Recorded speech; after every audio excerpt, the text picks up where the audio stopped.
오늘 저희들 함께 보실 하나님 말씀은 시편 39편 1절에서 7절입니다. 내가 말하기를 나의 행위를 조심하여 내 혀로 범죄하지 아니하리니 악인이 내 앞에 있을 때 내가 내 입에 재갈을 먹이리라 하였도다. 내가 잠잠하여 선한 말도 하지 아니하니 나의 근심이 더 심하도다. 내 마음이 내 속에서 뜨거워서 작은 소리로 읊조릴 때 불이 붙으니 나의 혀로 말하기를 여호와여 나의 종말과 연한이 언제까지인지 알게 하사 내가 나의 연약함을 알게 하소서. 주께서 나의 날을 한 뼘 길이만큼 되게 하시매 나의 일생이 주 앞에는 없는 것 같사오니 사람은 그가 든든히 서 있는 때에도 진실로 모두가 허사뿐이니이다. 셀라. 진실로 각 사람은 그림자같이 다니고 헛된 일로 소란하며 재물을 쌓으나 누가 거둘는지 알지 못하나이다. 주여, 이제 내가 무엇을 바라리요? 나의 소망은 주께 있나이다. 오늘 말씀 가운데서 5절 중간을 보면 묘한 뉘앙스를 줍니다. 사람은 그가 든든히 서 있는 때에도 진실로 모두가 허사뿐이니이다. 누구에게나 든든히 서 있는 것 같은, 늙지도 않고 실패하지도 않고 잘못되지도 않을 것 같은 전성기가 있습니다. 그때가 든든히 선 때라고 말할 수 있습니다. 이때는 청춘을 자랑할 때일 수도 있습니다. 건강을 과신할 때일 수도 있습니다. 성공해서 명성을 떨칠 때일 수도 있습니다. 누구나 이런 때, 이런 전성기가 한 번쯤은 있었습니다. 그런데 그런 때에 많은 사람들은 무언가 영원한 유산을 남기고 싶어하는 욕망을 갖고 있습니다. 죽은 후에 사람들이 기억해 주기를 바라고 두고두고 자기 업적을 누군가 인정해 주기를 바라는 그런 마음을 갖고 있습니다. 그러나 언젠가는 자기가 세운 기록이 깨지는 날이 있고 명성도 사라지고 공로도 잊혀지는 날이 반드시 온다는 겁니다. 제임스 dobson이라고 하는 미국의 유명한 목사님이 계십니다. 특별히 가정사역에 출중한 능력을 발휘하시는 절명하신 목사님인데 이분은 대학 시절에 테니스 선수였습니다. 그가 대학 다닐 때 당시의 야망은 대학별 경기에서 테니스 챔피언이 돼서 학교 진열장에 자신의 이름이 새겨진 트로피를 세워놓는 것이 그의 꿈이었습니다. 그래서 제임스 dobson이라고 새겨진 트로피를 여러 개 학교에 기증하고 자기 이름이 그 학교에 영원히 기억되기를 바랬다고 합니다. 그런데 몇 년 후 어떤 사람이 그 트로피를 자기에게 소포로 보내줬다고 합니다. 그리고 소포에는 이런 작은 편지가 들어 있었습니다. 내가 쓰레기장 옆을 지나가다 보니 트로피가 하나 있어서 우연히 꺼내 보았습니다. 그랬더니 당신의 이름이 적혀 있더군요. 그래서 너무 아까운 것 같아서 당신에게 소포로 붙입니다. 학교가 재건축을 하면서 당신의 트로피를 전부 다 쓰레기통에 집어넣은 것 같습니다. 이 편지를 읽고 나서 이 목사님이 이런 말씀을 하셨습니다. 얼마간 시간이 흐르면 당신 삶의 모든 트로피는 누군가에 의해서 버려지게 될 것이다. 따라서 든든히 선 때도 헛사뿐이라는 성경 말씀은 절대로 과장된 것이 아닙니다. 그러므로 젊다고 교만하지 마십시오. 건강하다고 천년만년 살 것 같이 거드름 피우지 마십시오. 성공했다고 큰소리 치지 마십시오. 이사야 2장 22절 말씀대로 우리는 숨만 끊어지면 수에 끼일 가치조차, 손으로 헤아릴 가치조차도 없는 존재입니다. 너의 인생을 의지하지 말라. 그의 호흡은 코에 있나니 수에 칠 가치가 어디 있느냐 말씀하고 있잖아요. 이 땅을 살다간 위대한 목사님들이 많습니다. 그분들이 한참 전성기를 구가할 때는 그 설교 한마디를 들으려고 수천 명, 수만 명들이 몰려들었었습니다. 박력 있고 영감 넘치는 설교 말씀 앞에 모든 청중들이 하나님의 은혜를 받고 새 사람이 되는 역사가 있었습니다. 그리고 그분을 기념하기 위해서 많은 책들이 나왔고 기념관도 세워졌습니다. 그러나 10년, 20년이 지나고 난 후 과연 무엇이 남았습니까?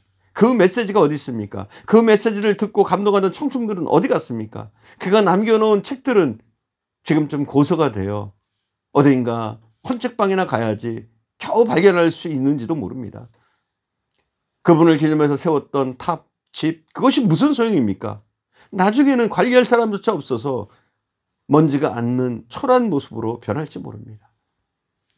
인간의 유한성, 누구도 부인할 수 없습니다. 어떤 방법으로도 해결할 수 없습니다.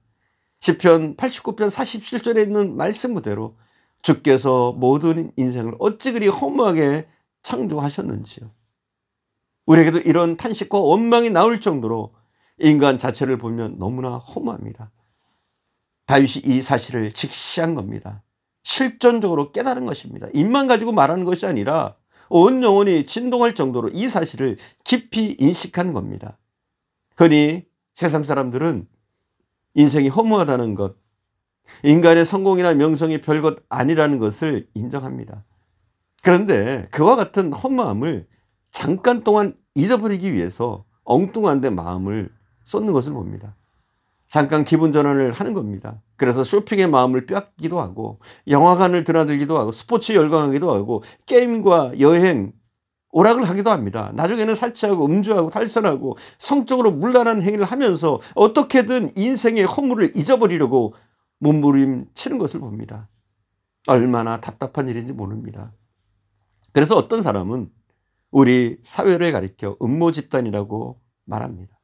그 사람들로 하여금 인생의 진실을 보지 못하도록 눈을 가리고 온갖 화려한 것들로 사람의 안목을 속인다는 것입니다. 그렇게 잠깐 기분 전환을 한다고 우리의 인생의 허물을 극복할 수 있습니까? 인생이 아무것도 아니라는 하나님의 말씀을 거부할 수 있습니까? 절대로 거부할 수 없습니다. 유명한 철학자 버틀란드 러셀은 그 당시 냉전 시대를 살면서 소련으로부터 날아올지 모르는 핵탄두만 생각하면 소름이 끼칠 정도였다고 합니다. 그래서 노년기에 있던 그는 핵탄두가 주는 공포를 잊기 위해서 매일 탐정소설 한 권씩을 읽었다고 합니다. 그러나 탐정소설을 읽을 때에는 핵에 대한 공포가 잠깐 사라질지 모르지만 다 읽고 나면 또 이렇게 허무한 생각, 두려움에 떨었다고 합니다. 아무리 우리가 기분 전환을 하려고 몸부림을 쳐도 우리의 실존적인 진공 상태를 채울 수는 없습니다. 이것이 우리의 현실입니다. 그러므로 우리는 다윗처럼 눈을 돌려야 합니다. 세상을 향하던 눈을 돌려서 하나님을 바라보아야 합니다. 그래서 세상을 보되 내 입장에서 보지 않고 하나님 편에서 세상을 보는 것입니다. 인생의 초점을 인생에 맞추지 않고 하나님께 초점을 맞춰서 세상을 보는 겁니다. 그래서 주여 나의 소망은 주께 있나이다. 다음과 같이 옮길 수 있습니다. 하나님이여 나의 소망은 주께 있나이다. 주님 편에서 세상을 보길 원합니다. 주 안에서 인생의 모든 걸 해결하길 원합니다. 해석하길 원합니다. 나의 인생관은 주님으로부터 시작해서 주님으로 마치길 원합니다. 우리는 이런 소망, 이런 기도, 이런 사고의 전환을 해야 되는 줄 믿습니다. 우리의 마음을 바꿔야 합니다. 그래서 헛된 세상의 마음을 집중하지 말고 영원하신 하나님 앞에 우리의 마음을 드려야 합니다. 이럴 때 우리는 허물을 극복할 수 있습니다. 하나님께 소망을 둔 사람은 하나님 편에서 우리의 덧없는 인생을 다시 재조명하게 됩니다. 그럴 때 우리는 하루하루의 삶에 새로운 의미가 있음을 발견하게 됩니다. 삶을 살아야 될 이유와 목적, 가치가 있음을 발견하게 됩니다. 우리가 하나님께 소망을 두고 그분 안에서 우리의 인생을 관조하면 내가 한때 성공하여 남긴 세상적인 업적 모두가 하나님 앞에 영원한 가치를 갖게 됨을 발견하게 됩니다. 하나님께 소망을 둘 때만 그때만 인생의 허물을 극복할 수가 있습니다. 우리가 하나님께 소망을 둘 때만 우리의 삶의 참 의미를 찾습니다. 우리의 삶의 목적이 뚜렷해지는 겁니다. 그러므로 하나님께 소망을 두어야 합니다. 심지어 누구나 대면하게 될 죽음마저도 하나님을 바라보면 절망이 아닌 소망이 될 수 있습니다. 죽음은 영원하신 하나님 앞으로 우리를 인도하는 하나의 과정이지 끝이 아님을 우리가 하나님을 보면, 하나님을 바라보면 알게 됩니다. 우리 모든 인생에 소망을 두지 않고 세상에 소망을 두지 않고 오직 하나님께 소망을 두려 했던 다윗을 보면서 우리는 이런 기도를 했으면 좋겠습니다. 주여 나도 그렇게 되기를 원합니다. 저도 하나님만 바라보는 인생을 살 수 있도록 도와주십시오. 이렇게 기도할 수 있는 저와 여러분 되기를 바랍니다. 사랑하는 주님, 우리의 화려했던 젊음도, 건강했던 시절도, 나름대로 꿈을 펼치고 무엇인가를 이루었던 시절도 바람처럼 지나가는 날들이었음을 우리가 다시 한번 기억하게 하시기를 원합니다. 화려한 인생을 살았던 다윗조차도 자기의 인생이 한 뼘 길이밖에 되지 않는다는 사실을 바라보았고, 그가 건강할 때 한참 전성기에도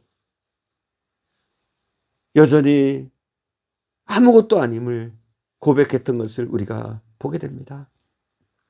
사랑하는 주님, 우리가 우리 인생을 자랑하는 것이 아니라, 세상의 마음을 뺏기는 것이 아니라 오직 하나님께 마음을 두고 하나님을 향하여 나갈 때 우리가 참 소망을 발견할 수 있으며 우리의 삶의 목적을 깨달을 수 있을 줄 믿습니다. 연약한 저희들, 미련하게 세상에 소망을 두고 살아가는 사람들이 아니라 오직 하나님께 소망을 두며 하나님이 기뻐하시는 그 일들을 이 땅에서 할 수 있도록 인도해 주시기를 원합니다. 오늘도 함께 하시는 주님께 감사드리며 우리 구주 예수님의 이름으로 기도드립니다. 아멘.